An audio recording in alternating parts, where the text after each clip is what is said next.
राधे राधे दर्शकों, आज के मेरी वीडियो में मैं कुंडली में पांचवा घर क्या दर्शाता है, कुंडली का पांचवा घर आपको क्या दर्शाता है, संतान से रिलेटेड जो भी है और पांचवे घर से रिलेटेड जानकारी देने वाली हूँ। इसलिए मेरी वीडियो में अंत तक बने रहिए और वीडियो पसंद आए तो इसे लाइक और सब्सक्राइब करना मत भूलिए। तो आइए जानते हैं। कुंडली का पंचम भाव पेट, रोमांस, जुआ, सट्टा इन सब का होता है। प्रेम, रोमांस इन सबको दर्शाता है। पहली संतान भी कुंडली के पंचम भाव से देखते हैं।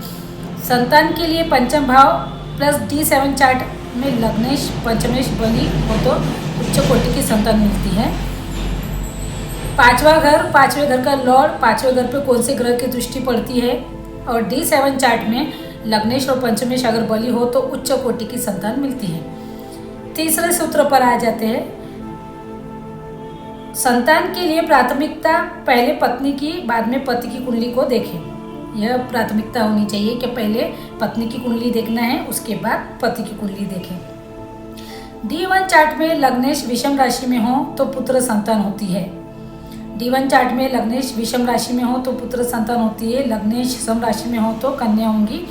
और यही रूल लागू होता है पंचम घर में। अगर पंचम घर में विषम राशि हो और उसका लॉर्ड की प्लेसमेंट अच्छी हो तो पुत्र संतान होंगी। अगर पंचम घर में सम राशि हो और सम राशि का लॉर्ड की प्लेसमेंट अच्छी हो तो कन्या होंगी। अब आ जाते हैं चौथे सूत्र पर। पुरुष की कुंडली में पंचम घर में पुरुष ग्रह हो या पुरुष ग्रह से दुष्ट हो तो पुत्र संतान होती है। पुरुष की कुंडली में कुंडली का पांचवा घर पुरुष ग्रह हो, पुरुष ग्रह मीन्स गुरु हो, मंगल हो, सूर्य हो तो पुत्र संतान होंगी। शनि और बुध को नपुंसक ग्रह कहते हैं। शनि वृद्धावस्था का कारक है, बुध राजकुमार है जो कुछ नहीं जानता, इसलिए ये दो ग्रह नपुंसक माने जाते हैं। कुंडली के पांचवा घर शुभ ग्रह से दुष्ट हो तो संतान प्राप्ति होती है। अगर कुंडली का पंचम भाव गुरु से दुष्ट हो तो पुत्र की प्राप्ति होती है। और शनि राहु अगर पंचम घर में है तो संतान होने में तकलीफ होंगी ही होंगी। शनि राहु को संतान बाधक ग्रह कहते हैं। कुंडली के पांचवें घर में शनि राहु की युति अच्छी नहीं मानी जाती। संतान के लिए जातक को तरसना पड़ता है, व्यक्ति को तरसना पड़ता है संतान पाने के लिए। बहुत हर्डल्स का, ऑब्स्टेकल्स का सामना करना पड़ता है। लग्नेश पंचम में हो, पंचमेश लग्न में हो तो संतान आज्ञाकारी होती है। लग्न का लॉर्ड कुंडली के पांचवें घर में बैठा हो और पांचवें घर का लॉर्ड कुंडली के लग्न में बैठा हो तो आपको संतान आज्ञाकारी होंगी और बहुत तरक्की करती है। पंचमेश केंद्र या त्रिकोण में हो तो संतान अच्छी होती है। कुंडली में पांचवें घर में जो राशि हो वह केंद्र या त्रिकोण में हो, 1, 5, 9 ये घर में हो या 4, 7, 10 इन घरों में बैठा हो तो संतान अच्छी होती है।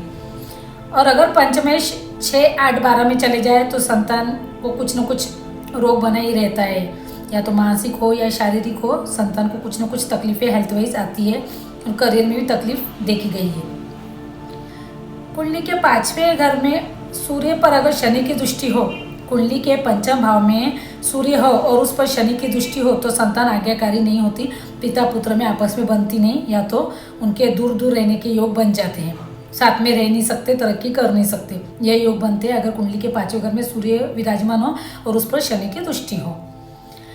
पंचम भाव में शनि, मंगल, राहु हो तो ऐसे जातक के पुत्र कुपुत्र होने का योग बनता है। पांचवें घर में शनि मंगल की युति हो, मंगल राहु की युति हो या शनि राहु की युति हो तो ऐसे इंसान को या तो पुत्र जल्दी होगा नहीं और हो तो कुपुत्र होने के योग बनते हैं। स्त्री की कुंडली में पंचम भाव में सूर्य हो और सूर्य की दृष्टि हो तो गर्भपात की सिचुएशन बनती है।